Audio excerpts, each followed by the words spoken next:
नमस्कार दोस्तों, अखंड ज्योति यूट्यूब चैनल पर आपका एक बार फिर स्वागत है। आज है सोमवती अमावस्या। अगर कोई अमावस्या सोमवार के दिन पड़ती है तो उसे सोमवती अमावस्या कहा जाता है। सोमवती अमावस्या पितरों के तर्पण कार्य के लिए सर्वश्रेष्ठ मानी जाती है। आज के दिन विशेष रूप से स्त्रियों द्वारा उपवास रखा जाता है। इस दिन स्नान और दान करने का विशेष महत्व कहा गया है। इस व्रत को करने के लिए इस दिन उपवासक को पीपल के पेड़ के नीचे शनिदेव के बीज मंत्र का जाप करना विशेष रूप से कल्याण करने वाला कहा गया है। ऐसा भी माना जाता है कि इस दिन मौन रहने से सर्वश्रेष्ठ फल की प्राप्ति होती है।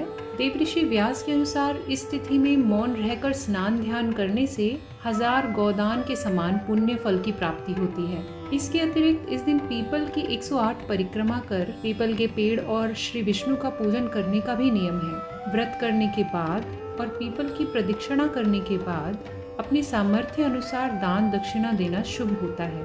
सोमवती अमावस्या पर हजारों की संख्या में हरिद्वार जैसे तीर्थ स्थल पर डुबकी लगाए जाने की संभावना बनी रहेगी। इस दिन कुरुक्षेत्र के ब्रह्म सरोवर में भी डुबकी लगाने का बहुत अधिक पुण्य फल कहा गया है। सोमवती अमावस्या का व्रत करने वाली स्त्रियों को व्रत की कथा अवश्य सुननी चाहिए। तो आइए शुरुआत करते हैं सोमवती अमावस्या की व्रत कथा। एक साहूकार के 7 लड़के और एक लड़की थी। उसने सभी लड़कों का विवाह कर दिया, परंतु लड़की का विवाह अभी नहीं हुआ था। साहूकार के घर एक साधु प्रतिदिन भिक्षा मांगने आता और बदले में आशीर्वाद देकर जाता। वह साधु जो आशीर्वाद बहुओं को देता था और जो आशीर्वाद साहूकार की बेटी को देता था, उनमें फर्क होता था। बहुओं को वो सुहाग का आशीर्वाद देता, जबकि बेटियों को भाइयों का सुख बना रहने की बात कहता। एक दिन बेटी ने यह बात अपनी माता से जा कही। माँ भी इस बात को जानकर दुखी हुई और दूसरे दिन उन्होंने साधु से पूछा कि वे बेटी को ऐसा आशीर्वाद क्यों देते हैं। साधु ने इस बात का कोई जवाब नहीं दिया और वे वहाँ से चले गए। माता ने तुरंत ही पंडित जी को बुलाया और उन्हें अपनी बेटी की जन्मपत्री देखने के लिए कहा। पंडित जी ने जन्म पत्रिका देखकर कहा कि उनकी बेटी के भाग्य में विधवा होना लिखा है। यह बात सुनकर माता और भी दुखी हो गई।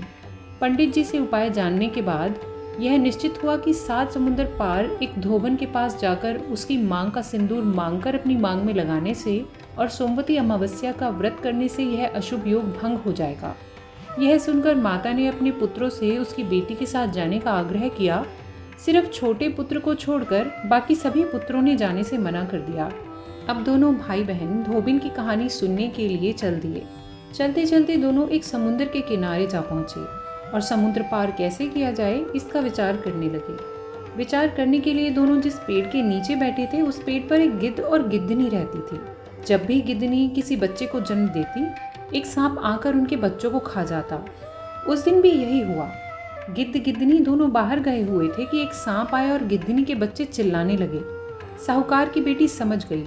उसने साहस के साथ सांप को मार डाला। सायंकाल में जब गिद्ध और गिद्धनी वापस आए तो उन्होंने अपने बच्चों को जीवित देखकर बहुत खुशी जताई। दोनों ने लड़की को धोबिन के घर ले जाने में सहायता की। लड़की कई माह तक छुपकर धोबिन की सेवा करती रही। उसकी सेवा से प्रसन्न होकर धोबिन ने अपनी मांग का सिंदूर उसकी मांग में लगा दिया। इसके बाद वे निर्जल ही अपने घर की ओर चल दी। रास्ते में पीपल के पेड़ की परिक्रमा की और उसके बाद जल ग्रहण किया। पीपल के पेड़ का पूजन करने और सोमवती अमावस्या का व्रत रखने से उसे अखंड सौभाग्य की प्राप्ति हुई। तो दोस्तों, कैसी लगी सोमवती अमावस्या की कथा?